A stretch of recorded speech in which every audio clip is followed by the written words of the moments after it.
I'm Colin. And I'm Megan. And this is Pet Sitter Confessional, an open and honest discussion about life as a pet sitter. Brought to you by Time to Pet. Well, hello, everybody, and welcome back. On today's episode, Courtney, owner of Palmetto Scoopers, joins us to talk about the ins and outs of a topic that not a lot of us like to discuss, poop scooping. Whether it's a service that you've recently added because of COVID, or maybe you're still thinking about it, Courtney breaks it all down and is really upfront and honest about what it's like to be a poop scooper. Courtney also has a wonderful take on what it means to be a part of a community and the service that he offers and brings to people to help make his community better. I really like this outlook, and I really like this perspective, and that the things that we do in life aren't just the day-to-day operations, but they're part of something bigger and part of making the world a better place. Hi, Pet Sitter Confessional listeners. My name is Courtney Seacal. I'm the owner and operator of Palmetto Scoopers. We're a pet waste management and removal service. We offer services to residential and commercial clients. And so do you refer to yourself just a pooper scooper, or how do you refer to yourself technically? We always like to say we're pet waste professionals or pet waste management service technician. But with most of us that's been doing it for 10 years or plus, we like to call ourselves master scooper. But master scooper, I like that. So how long have you been in business? We've been in business for 5 years now, going on 6 years this year. So how did you start, or why did you start a pet waste removal company? Well, I first started my pet waste removal service after my dog breeding business just was basically unsuccessful. It was during the time of the Michael Vick event, and I used to breed pit bulls because that's my love. I mean, I still have one to this day. My girl, Roxy, she's 12 years old. Love her to death.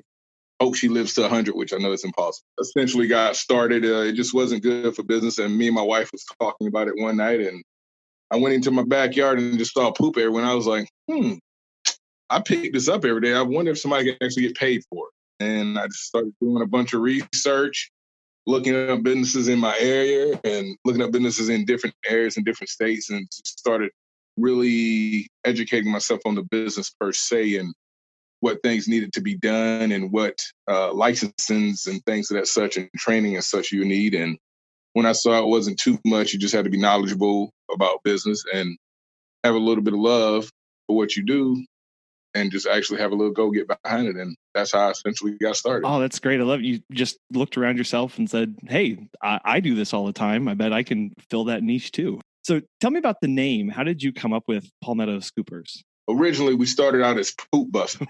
And if you look at our logo, it looks almost similar to Ghostbusters with the logo. And me and my oldest daughter was actually watching that movie, and I was like, that's it, Poop Busters. And I was coming up with a song, everything. I got the business name all done with the state and everything. And I had got a call about 6 months into a year starting my business that another business actually owned the trademark to that name. So I had to essentially either pay them or change the name. And I always believed in starting something of my own, not just living off somebody else's name, because then I feel like I was a franchise and wasn't having a franchise amenities if I was. So then I went home and started just brainstorming and throwing out all kind of different names. And I was like, you know what? Palmetto Scoopers sound good. And I asked a couple friends. I was like, yeah, I like it. And boom, I put it on paper and it stuck. And it's actually been quite great because once I changed the name from Poop Busters to Palmetto Scoopers, the business actually increased client signups after that as well. Why do you think that is? I just honestly think it was because it sounded a little bit more professional versus just trying to be, I say, clickbait or just something that, you hear it and it's funny, but at the same time, you're not going to probably take them as serious. Whereas I want them to take us serious as a pet waste professional business, but still we can make you laugh at, the silly things that we all find funny about dogs. Sure. I mean, at some point you have to be like, yeah, it's the poop jokes are going to be there. But as you mentioned, like you can still have a professional front and face and presenting yourself in that way to your customers. So what does a typical day look like in the life of someone in the scooping business? I say it varies on days. On a day where it's pouring down rain, we got our rain suits on and we out there with our rain waterproof shoes and we out there still scooping. And we typically get people asking like, "Oh my God, are you still scooping in the rain?" We're like, "Yes, as long as it's not lightning, we're scooping." Dogs poop in the rain, dogs poop in the snow. And from here all the way out to the West Coast, all the way up to Michigan, we have people that scoop poop in the snow every day. I mean, I'm a part of a group called APAWS, and we're all pet waste professionals. And I see them daily out there scooping. Only way they don't scoop if it's more than like 2 to 3 inches where it actually covers up a lot of the waste. Then they don't scoop. They wait till it starts to melt. But other than that, I say it varies. Just also with different types of poop you might get, yard conditions, and sometimes it varies with the homeowners as well because they may not be home. They might have a pet sitter there, and we have to notify the pet sitter as well because sometimes they forget to notify us of the pet sitter knowing we're there. And if the dogs are aggressive, we have to just at least let them know that we're there. That way, we don't actually have a dog run up on us that is people aggressive and possibly do harm to us or one of our technicians. Yeah, I think that's something that not a lot of people think about is the level of communication that you have to have with either the homeowner or the care provider at that time to coordinate the comings and goings so that gates don't get left open or you're not entering into a situation like you mentioned with a possibly aggressive dog to newcomers and that kind of stuff. Oh, yes, because we've had situations in the past where I've been in the yard and I spoke with the homeowners. They told me they had 2 pit bulls. And like I said, I used to breed them. So I know how the dogs react and I know how to react to them as well. And one day I was in the yard. She had not been home, but her dad was there pet sitting. Didn't know I was in the backyard. Let both of the pit bulls out, cornered me in a corner of the yard. And most people probably say I run, jump the fence. Instead, I just stood there, just make sure I kept my back to the fence. That way I protected myself and just called till the homeowner father came out, in which he did, and got the pups back inside. And luckily, just for me breeding the dog breed of those dogs, it actually gave me the experience and just to know how to react to them versus just how a normal person may run away from them. Right. You really have to be, in the moment and know how to handle those situations so you don't make it worse. Yes, indeed. I mean, if I would have ran, which we all know running from a dog is like a game. Yeah, it turns into, they love it when you run. Exactly. And I was at least a good 10 yards to 20 yards from their fence. So it was a battle or a little race that I wasn't going to win. Right. Yeah. And that's just, So staying in place and know how to handle those situations. And that's another thing too, of you, even though you're picking up the waste, you're still interacting with the dogs from time to time. Yes, occasionally we do, because we do have some homeowners whose pets are people friendly, and we love to visit those because then we actually get to take a couple pictures and stuff with them, make videos with the dogs, and we actually get to know the pet a little bit more as well, because we always say our service is for the homeowners, but we like to cater to the pets as well because we love the dogs just as much as we love serving the homeowners and helping them get their time back and just being able to spend more time with their pets in the yard and knowing there's not any waste in the yard for them to step in or their kids or anything. But we do like to enjoy the time with the pets, especially on a sunny summer day versus the rainy, wet day. So what's been some of the most challenging parts of running your business? Running this business, I say it varies for like different owners that's in our business. But I say for me, it's really bringing on team members. And at first it was my marketing, because I didn't know too much about marketing. Even though I had marketing experience, I didn't have any of this business per se. So I got a little educated on some SEO work and digital media marketing and stuff of that sort. And just to do some things to help better myself, to better the business. And in return, I have seen a dramatic jump in just client sign up within the past 3 years, just for me taking those courses, just to get a little bit more knowledge in the back end. But I definitely say finding great team members is a hard thing that I've noticed among all of my colleagues who I am part of the group in. We all have that issue, because I know just at the convention I was in October that we had in Florida, several guys had issues with guys that work for them. One quit while we were actually at our convention. Another one had one guy actually totaled his truck while he was at the convention. Whoa. It was a lot to deal with. I mean, you have an employee/team member who just literally could have lost their life, but at that, just total a truck that's going to now cost you money. And you got to figure out how you're going to supplement that person and put another person there to run that route, because the job still has to be done, even though clients understand things happen.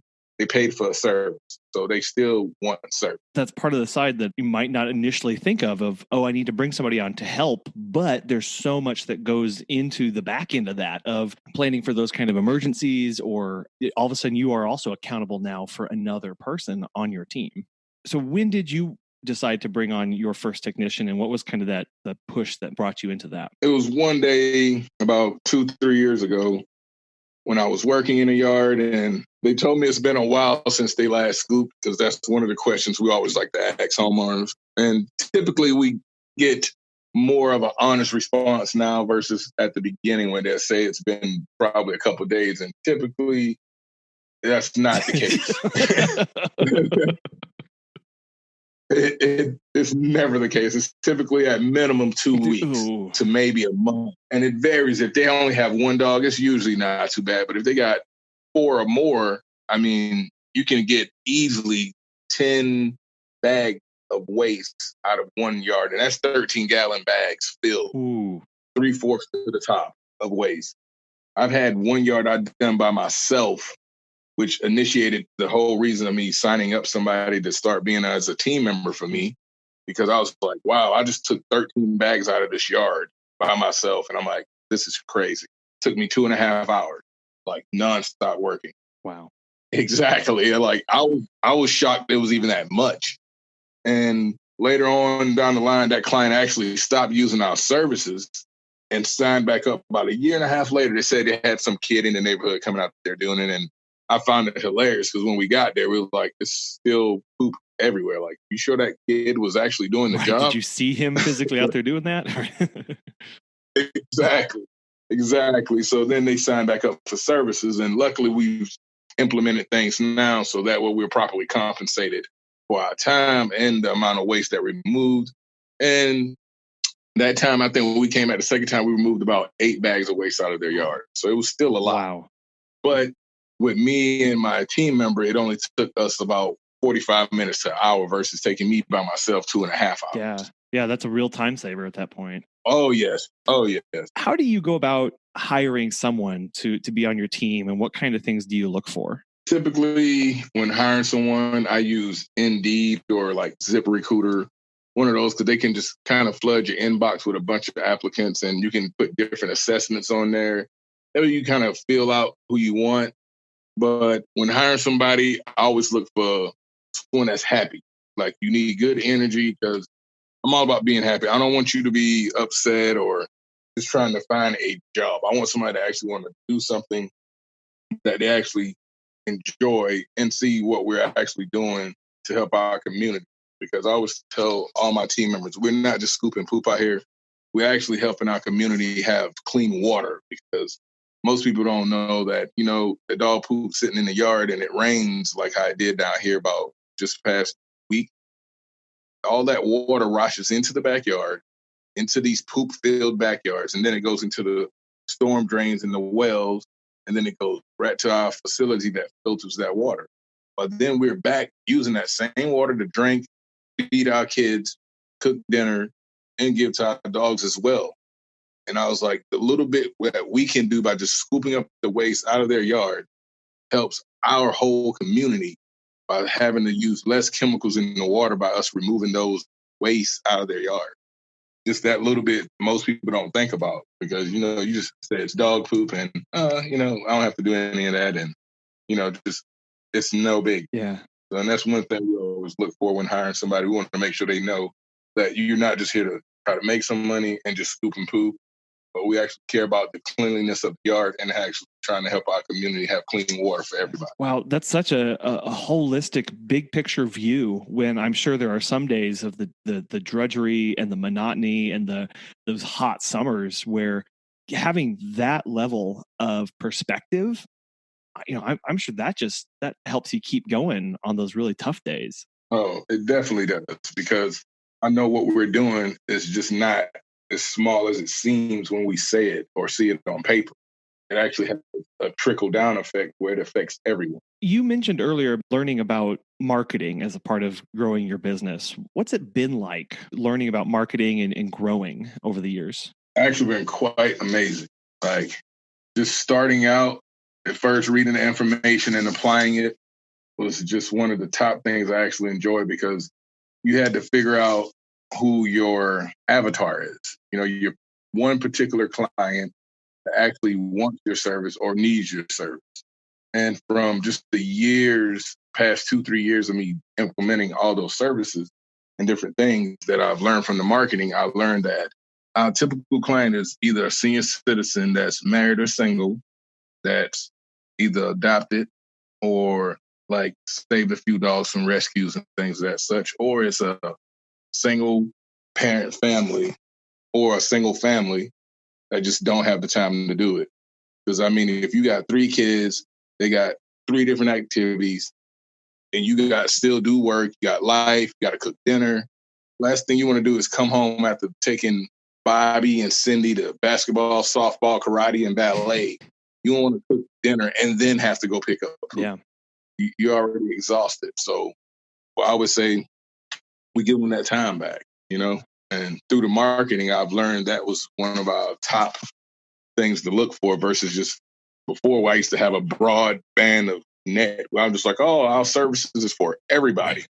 And typically it isn't, because at first, like I said, I thought it was. And not everybody wants the service. Some people do actually have time to pick up their own waste. And for those that do, I applaud them, because thank you for doing your part. But for the ones that don't have the time to do it, we're exactly who they're looking for. And at first, like I said, I didn't even know that. Yeah. Because I just figured, hey, everybody scoops poop. If you got a dog scooping your poop, that's not the case for most part. So how do you take that of now that you've defined who your client is, how do you take that into finding and reaching your clients? When I actually market, I market towards just those specific types of marketing people. When I'm actually doing my Google search, Facebook, or like my LinkedIn stuff for just search purposes. That way, when they actually like just scrolling through their feed or maybe just searching anything, like just picking up, like probably looking for a dog scooper to pick up the poop they sell, they actually see one of our advertisements that'll say, you know, maybe, are you tired of picking up the poop, or is your kid not picking up the poop, or did your kid just track some poop in the house? Well, give us a call. It's been quite helpful. And the multiple different things we've had to use just to try to figure out which works best, because one thing you can be using for 2-3 months, Google could change their algorithm, and next thing you know, it's not even working. Then you have to refine it and adjust and then measure it out after you do that, just to see how well it works. It's not just a set it and forget it kind of thing. You're constantly making these adjustments. And as you mentioned, reacting to whole algorithm changes across the board. Oh, yes. Every time. I mean, just 3 months ago, 3-4 months ago, Google did a little algorithm change. And as soon as I noticed it, I saw a drop in just our insights. And I was like, something must have changed. So I went into the system, tweaked a few things, and we were back flowing just like normal. And if I wouldn't have taken none of those digital media marketing classes, I wouldn't have never known it. It was just great to actually have that information at hand and have that knowledge to actually be able to apply. This doesn't have anything to do about marketing, but on your website, you have a dog poop calculator. Can you tell us about what? Can you tell us about that? Yes. I wanted to people that actually have a chance to just guesstimate or give them a realistic number of almost how much their dog actually probably have poop in their yard. Because, you know, people are like, oh, you know, my dog only poops 1 time a day or twice a day. It's not that much. Well, when you throw your dog weight in there and actually how many times they go, and then then you start to see the accumulation of you not picking it up.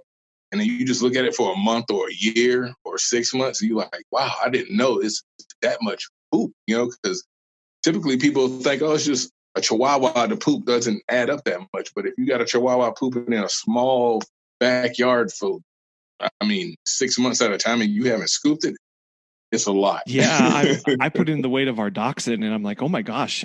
After 1 year, that's a person is how much that weighs. Oh my goodness! Yes, a small human. Day to day and week to week, how do you find that you keep and stay organized with all of the work that you've got going on? Typically, I use my Google Calendar just to log everything in and keep all my clients on my time schedules and such. And I also use for all my GPS and navigating and stuff, I use the Google Maps. It's relatively easy, and you can also save all your clients' addresses in there as well and label them with their name. So which day are you typically the busiest on? Fridays. Is that something that was readily apparent when you started, or did you just start seeing that trend of, okay, everybody wants this on Friday or by Friday? I say at first it wasn't that evident, but as I started to grow and bring on and onboard more clients, I saw a trend in that Fridays, and we do work on Saturdays as well, but it's a little bit shorter route. But Fridays by far is our most busy. Everybody wants Fridays. Some people don't mind Saturdays, but most of our families that have kids and such, they prefer Fridays because that way we come by Friday morning or somewhere in between that afternoon. They got it clean all Saturday, all Sunday, and as well as Friday. And even some of the clients we have that just are single, no kids, but just husband and wife, they want to have a little soiree, have some friends over and have a little party. Last thing you want to do is have your friends over having a nice glass of wine or a nice beer or beverage or whatever they may be having, or eating some food and walking barefooted or flip-flops. You stepping into right. That ruins the whole party because now you're going to smell it all day. And last thing you want to do is be drinking or eating and like, what's that smell? Yes. Yeah. You mentioned a society called APAWS earlier. Can you tell us about special requirements, trainings, or organizations that someone should be a part of or should start doing before they go into this business? With the training, I say typically you want to at least do a couple classes with any kind of dog trainer. That way you can actually know the body language that dogs have. That way when you go and visit the homes, because sometimes some of us actually visit homes with clients and visit their dogs first before servicing, just so we'll know how the dog reacts and whether the dog is safe for us to actually be in the yard with them. So I always say get some training of some sort with a dog trainer just to get familiar with dog behavioral. And I always say get some training in routes. If you've never driven a route, I recommend doing that. And if you don't know how to do any clerical work, you might want to get started on that as well. Because it's going to be a lot of paperwork and it's going to be a lot of managing. I first thought it was easy. I was like, oh, yeah, I just got 10 clients. I can do this forever by myself on paper. And I was like, oh, I got 30 clients. It's starting to get a little busy, but I can handle it. And I'm like, whoo, all right, I'm at 70. Who I got to send an invoice again? Yeah. So then it started becoming, a little bit more clerical work. And that's when I started getting a little bit more organized and looked at some things that PayPal had offered. And I started using them as my payment service because you can send invoices and you can actually look at your insight from what you've been making the month before compared to the month that you're doing now and previously the month of the year previously as well. So that way you kind of compare what you've been doing and all that good stuff. So it gives you some other insights as well using PayPal for that part of your business. But I definitely recommend, like I said, having a good scheduler. And I also do keep an actual paper notebook for all of our clients. I still physically handwrite them once a week, but I do have it on my Google Calendar and scheduler already where it's already logged in on a nice little spreadsheet. But just because I know technology does fail sometimes. And the last thing I want to do is have to work a route and I don't remember which clients' homes I need to visit just because my system on my phone isn't working properly. And now I can't actually do my job. So I always believe in keeping a hard copy as well. But I definitely do rely on the technology part mainly. Yeah, having that backup for your systems is, again, one of those things you don't always think of. Like, well, I've got everything right here. I don't know what else I could need. But as you mentioned, technology fails. Battery dies. Those kind of things happen. And yet I've talked about services still need to take place so that you can continue to help the community and provide the quality of care and service that people are expecting. Oh, yes, 100%. I agree with you. So as you're driving around and doing your routes and spending a lot of time outside, how do you deal or handle with hazardous weather conditions? And it can be a little crazy some days. Today was a great day. It was supposed to rain. They said 50%. I got 0, so I was quite happy. Yeah.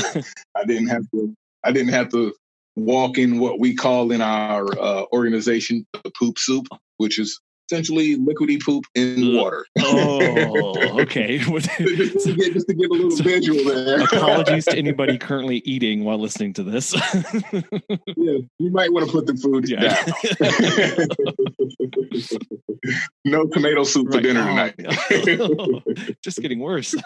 But yes, the hazardous weather, like I said, we have some people that work up north where it snows a lot more, and long as it's not more than 3 inches on the snow, 3 inches of snow on the ground, they still go out in service, as well as we do. If it's raining, we still go out in service. Now, if it's lightning, tornadoes, hurricanes, anything as such, we do always call the clients as well, let them know that we will move them from the service today, but we will reschedule them for the following day if weather permits.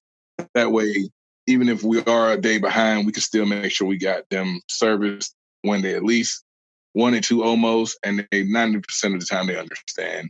We rarely get anybody that, complains. I mean, it's Mother Nature. We can't really control what goes on there. Right. Yeah, and that's so wonderful when you have clients that are forgiving and understanding like that, instead of pushing back hard against you and demanding services. I definitely agree. It does make it a lot easier, and that's one thing I have found in this pet business industry per se, that 90% of the clients are very easygoing and they're not real difficult to deal with because they already just appreciate you doing what you do for them every day. I mean, I get clients that text me every day, just thank you for doing what you do. And it makes me just feel elated to know that they appreciate just that little thing that may seem to other people how much they actually appreciate it a lot. Yeah, I mean, those are so impactful when you get those. Again, when you're out there in your poop soup and on, in the rain and all that stuff. And then to get a text afterwards of someone saying, thank you, that it really means a lot. Like that really makes it all worth it. Yes, it really does. Have you heard about Time to Pet? Doug from Bad to the Bone Pet Care has this to say. Time to Pet has made managing my team and clients so much easier. Our clients love the easy-to-use app and scheduling features, and our sitters love being able to have all of their information organized and easily accessible. My favorite feature is the instant messaging. By keeping conversations on Time to Pet, we are able to monitor our team and ensure nothing ever falls through the cracks. If you are looking for new pet sitting software for your business, give Time to Pet a try. As a listener of Pet Sitter Confessional, you'll get 50% off your first 3 months when you sign up at timetopet.com/confessional. So if a pet sitter is listening to this and is thinking, should I add this service to my current business? What would you tell them that they need to know when they're getting started? I would definitely say look at the demand for the service in your area. Do your research, because I know most states have where you have to register your pets with the city. I say go there first and see you can actually get a copy of all the people that have registered their pets in the city. And I say just do an emailer or just do possibly like a little, I call it A/B testing, where you run a little small ad just for your business to see, and whatever you come up with, whatever name you want to call it, whatever, and just do a little test and see how many hits you actually get of people actually wanting to use your service within running it for probably about 30 days to be a real max. That'll give you a real idea on running 2 different ads to see whether people actually want to use that service in your area and whether it's actually a market for that service in your area. And also, I check the pricing of other companies in my area, if there are other ones. And if so, I speak with those owners as well, because they typically don't mind speaking to newcomers. We welcome them all because we don't believe that no one in our industry is a competition, even though we are competitive. But we believe helping each other out because that's just what we believe in this type of industry. Well, I definitely say if you already have a clientele base like you all do with your pet sitters business, I definitely say you can definitely probably run a little testing as well yourself to see how many of your clients that you already pet sit for might actually want you to do that as an additional service as well. I've spoken with several scoopers who's out of state, and they've been doing it for 20 plus years. I mean, one guy, he's been doing it since 1985, I believe. Whoa. That's 35 years into the poop business. And now his son actually has a second business location in Dallas, Fort Worth, Texas. And they're like two of the main head members of the actual APAWS group, who actually was like one of the founding members was his dad. So how do you set your prices? I set my prices. I typically go by the size of the yard, how many pets are in the home, and when was the last time they clean it, and what frequently of like how many visits they want, weekly, bi-weekly, 3 times a week, twice a week, or even 4 or 5 times. And that's how it really varies. And occasionally we do charge extra for dogs that are over 100 pounds, just because we do have several accounts with Great Danes and Dobermans. And I mean, one scooping service, they can fill up a 13-gallon bag in 15 minutes, easy. So we have to charge a little bit more for those just because it's more waste in a small amount of area. So it accumulates and have to use a little bit more materials for that job as well. What would you say is your most common number of cleanings people request during a week? I'd say typically once a week, and that is what the CDC recommends. At least you clean your at least once a week of the waste. That way it's at least getting cleaned and has time to actually remove the waste and actually have time for the dogs to actually use the yard again. But for me, I always recommend if you have 3 large dogs or more, I recommend twice a week. Because if you're using our service to get your yard clean, I'm going to recommend what's best for it. And if you got 3 or 4 dogs and we come in once a week, yeah, we're going to clean your yard, but it's going to be a lot of accumulation there each time. And if you want to actually use your yard in between your visits, us coming once a week won't help.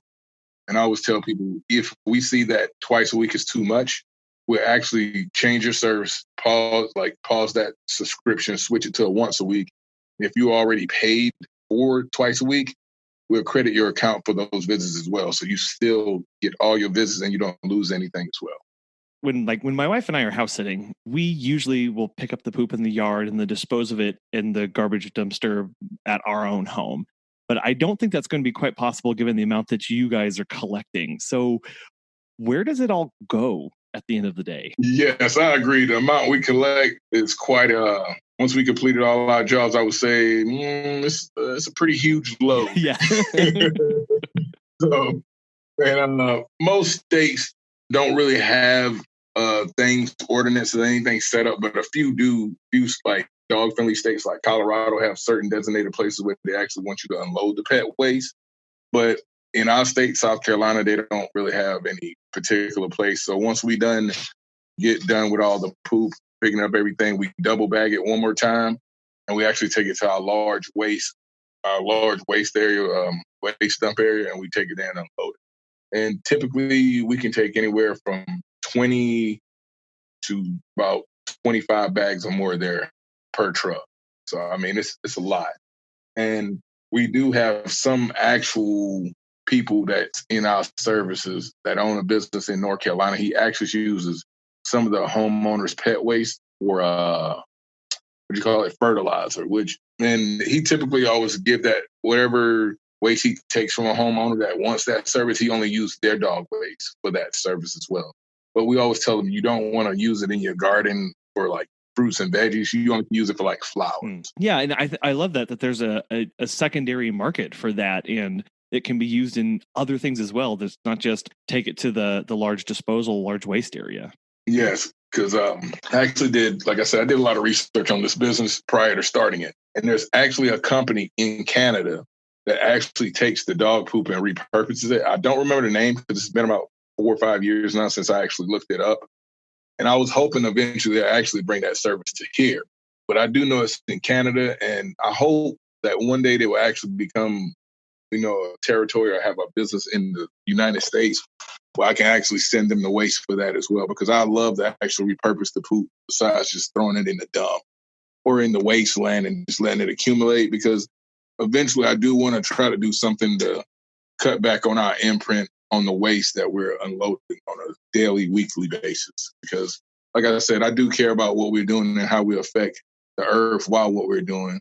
And I do have kids, and I do want it to be here as long as possible for them as well. Yeah, and that's just such a great thing to have in mind of looking around and going, okay, where can we cut back on the waste and on the footprint on the daily basis, and using those secondary markets and things like that. It's just such a wonderful opportunity. Like I said, we care about our community. I mean, we're not just pooper scoopers. We're not just taking people out of the yard and taking people cash and putting it in our pockets. We actually do care about what we do and try to lessen the imprint that we actually put on this earth every day. So I think that kind of transitions into my next question for you is kind of, what do you think sets your business apart from others, either in your area or just in general? I'll say that we actually spend a lot of time building relationships with our clients. We don't just say, oh, okay, you signed up service. All right, we'll go ahead and do it. And then we just go ahead and work the yard and do all that and such. We actually try to speak with them and see what they actually need versus just giving them what we think they need. And we worked on building, like I say, genuine relationships with every one of our clients. We have a few that we probably haven't spoken with much just because they usually sign up online occasionally if they haven't called us. And then if we meet them for the first time, if they're not home, excuse me, we're more than welcome to introduce ourselves, tell them who we are, what we're there to do. And we just actually want to meet them and their pet if we never met their pet. But sometimes we do have that where we never met them or their pet. And we just actually let them know who we are and actually let them know what we stand for, how we actually do this and why we do this. Just like I said before, how we actually try to help the community and let them know about them doing that little part that they see is just helping them in their head, probably themselves. They're actually helping their community as well. So when you're building these relationships, and maybe you've had a client for a while, do you ever talk to them about the status or how the poop looks in their yard? Yes, we do speak with them. If we notice, like if the dog poop isn't silent or has worms in it or any strange colors, because as we both know as pet owners and in the pet industry, if you ain't watching the pet or they're bored, they typically will eat almost anything that's weird. Yeah. And we've seen several. I've seen crayons, doll baby heads, and I don't want to get too extreme with the nasty. I mean, but if we see anything that's real, probably hazardous to the dog, like, I hate to say it, but like worms or maggots or anything, we'll always let the homeowner know what we saw and always ask them if the pet is like going through some type of medicine where they're actually doing that. Because I actually have a client now who pet is actually going through chemo. And we actually handle that pet waste differently. We actually wear some layer of protective gloves. We actually pick it up with a protective plastic bag. And it's all an organic biodegradable bag as well. And we pick it up and then we actually double bag that and clean everything. We use only specific tools for their home. We don't use the regular tools we use for actual regular routes that we run through the week or month. That just blows my mind. Do you find yourself that you have dedicated equipment for several clients, or if you find one that has maggots or something like that, is that where would you put tools away and bring out the spares to do the rest of the service? Yes, exactly what we do, because we just don't want to cross contaminate everything. Even though we do clean and disinfect everything after each job, I just like to take that extra precautionary because, like I said, they're not just clients to us. I always tell everybody they're part of our Palmetto Scoopers family, and that's what we believe in. We don't look at you as just a member or a client. You're part of our family. Your pet is considered to be my pet. So therefore, I'm going to take every precaution there is to make sure your pet is safe as well as you during our cleanings and after all of our cleanings, because I just take pride in everything I do and what I'm doing for my community as well as all my clients. That's so awesome. People in your community, I got to say, are just lucky to have you there and taking such good care of their pets. I'm curious, after 5 years of being in business, where do you see yourself in 5 more years? 5 more years? I plan on having at least 5 to 10 more team members on my team and expand our services to the surrounding areas like Charleston, South Carolina, and Greenville, South Carolina areas. And eventually going into possibly North Carolina or Georgia, well, with a few other locations. But I really just focus on letting our whole state know right now of South Carolina that we want to let them know that we're the number one business in the number 2. Right. I love that. And that's the main thing, because franchises, they always grow fast and they don't really, I ain't gonna say they don't care about their clients, but you don't get that personal feel. And me I say I'm a consumer because even though I own a business, I still consume. I'd rather go to a business that is a small local feel that is a franchise versus a franchise that is a franchise feel. Because then you get that genuine actually care from the people that work there and the owner, because they're actually interacting with you. They're actually giving you the care and concern and the attention that you actually want and need. And if you don't want it, it's still there if you want to need it. I mean, all my clients have my personal number to call me, text me anytime they like. And as long as I'm not out with my family doing anything, I respond almost immediately. And that's because I just want them to know I'm there if they ever need me for any reason whatsoever it may be. Yeah, and as you're considering expanding and growing more and more team members, if you're saying, what sets you apart is that relationship and dedication of service and care of community, trying to retain that with each member that you add and expand into other service areas. Like that's a big deal to retain, so that it retains that local feel, that of genuine concern for quality of service. Yes, it definitely is. And that's one thing I don't ever want to get away from, no matter how many locations we may have and grow to. I want every person to know that's what we stand for. I want you to treat every yard like that's your mother's or grandmother's yard. Because if you don't care about that person's yard that much, you don't need to work for us at all. Because then you're not going to put forth that extra effort to make sure you do everything 100%. Because I always believe, like my father used to always tell me, either you do something 100% one way or you do 100% the other way. It's no in between. Either you're going to do it right or you're going to do it wrong. And I believe doing it right is all there is. Because if you're not doing it right, you're just doing it completely wrong. Wow, that's really challenging, because I feel like a lot of times you may say to yourself, "Oh, I'll just do it this time one time. I'll just do enough to get the job done." But it's 100%. You're either doing it the best possible every single time, or it's not done right. Yes, I totally agree. Because just that one time you do it, it starts to snowball. Then you go to another house, you do the same thing, and then you go to another house and you do the same thing. Next thing you know, it becomes a routine. It becomes almost natural to now you're not even doing your job and performing to the standards of the Palmetto Scooper standards. You're performing at your own standard. So then how can we say that you actually fall in line with our motto of what we actually doing and what we actually represent? Because now you're not a Palmetto Scoopers team member. You're a me team member, and you only concerned with what making you feel good about what you're doing versus making sure our clients, who we feel is our family members, feel good about everything.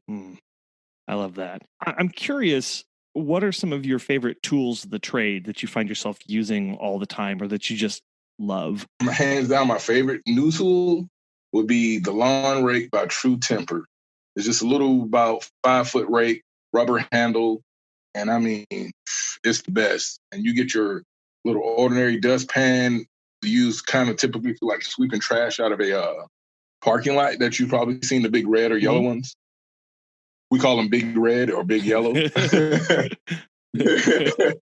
then that is my favorite tool by hand, because we used to use the jumbo scoopers, but the problem was with the jumbo scoopers is the springs don't last long, they'll pop. And then it was very hard to clean the waste when you got, like, I hate to be all so visual again, but the liquidy or, not solid waste, it gets all into the teeth. So then you spend so much time cleaning the teeth off with the waste. You waste so much time, you actually not actually having enough time to service each home in a realistic amount of time. Whereas with the new tempered rake, the True Temper rake, it's got the rake, the rake bottom half. So you can just rake it in there easy. And I have a little technique I always call the rake and pop method, where you kind of rake it towards yourself and pop it. And if you do it just right, you fling it right in the bucket perfectly. If you do it just wrong, well, let's just say it's going to be on you and not on the ground. I'm sure that definitely takes a lot of practice. Oh, yeah. That's not a beginner's skill, is what I'm hearing. No, sir. Not at all. That's where that master scooper level comes into play. Yes, I always say you got to put that 10,000 hours in. What do you wish more people knew about what you do in your industry? That's a very good question. And honestly, I just wish people knew that for most part, dog poop isn't like natural fertilizer that they could just leave in their yard that's going to just like make their grass go beautifully green, like the one they see on a golf tour or something. That's not the case. Like I said, you can use some dog waste for like growing plants, but typically I wouldn't recommend it. And I wish that more people wouldn't throw their dog poop into the woods behind their house or into their neighbor's yard thinking that's going to make it disappear, because they don't. All that do is just attract more rodents like mice, possums, and more gnats and little bugs and flies, dung beetles, and mosquitoes. Because most people don't know all of those little things love it. I mean, I did one yard before about last summer, matter of fact. These people had a pool, a little plastic dog pool. You know, the small ones we always let the dogs swim in the summertime? Mm-hmm. Yeah, they had one of those in their backyard covering up poop. And they said they'll just lift it up, throw poop under there. And I was like, What? So, exactly, right? Oh, no. Oh, yeah. So I'm listening to this when they told me that. So me and my team member gets out there, and we were like, maybe it's not going to be that much, you know. It's just a little dog pool, you know. Maybe it's just a little bit. So we flipped up the dog pool, and you won't believe what we saw. We saw a decomposing rat, which was being eaten by the spiders and all the other bugs that was living underneath there. Oh. And I was just like disgusted. It was the most disgusting job we ever did in my entire career. Oh. I mean, it was unbelievable. And they're like, oh, I didn't think it was going to be that bad. I'm like, yes, ma'am. Look at this animal you have under here that's dead. And she's like, oh, my God, I didn't even know that was under there. And I was like, yes. I'm like, that's what happens when you let it pile up. I'm like, because most people just say, oh, it's just dog food. But no, it actually attracts all of those rodents in there. And she literally had a whole ecosystem feeding off of her dog waste that was feeding off the dead animal, decomposing in there. And that was just the most disgusting thing I ever saw. And I mean, it was crazy. Wow. But on another note, I say butterflies do like dog poop too as well. Oh, yeah. The blue and black butterflies, every spring and summer, I always get one of those outside flying around one of us and like landing on the dog poop. And I'm like, oh, that's so cool. Just don't touch it. I know where you've been. Yes. I know what you've been eating, buddy. Like, don't do that. But it is beautiful to see that, because I always call that the poo art, where, you know, you get a little beauty with the Ewing. So I always enjoy that part, because I always just never thought that butterflies would actually like land on poo. And one summer I'm out there just scooping up, doing my thing, and I look over and I'm like, oh, it's like sitting on it, just enjoying this beautiful day. It was actually upset that I had to make it move.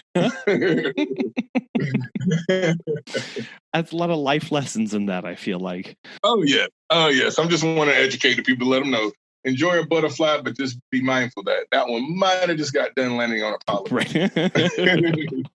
Oh, goodness. Well, Courtney, I really enjoyed this. It's been very uplifting to hear your passion and your concern for your neighbors and your community and all that you're doing and in your drive for your business. And I know we've only touched on just a small slice of what you do in your business. If people want to connect and follow along with your work, how can they do that? Well, I can say they can follow us on Facebook at Palmetto Scoopers. They can follow us on IG or Instagram at Palmetto Scoopers as well. We're on TikTok for all the young kids or the older people that's starting to mess with a little TikTok. We're at Palmetto Scoopers 7 on there, and we do make funny videos of dogs doing things as well as us like just randomly jumping in and out of trucks.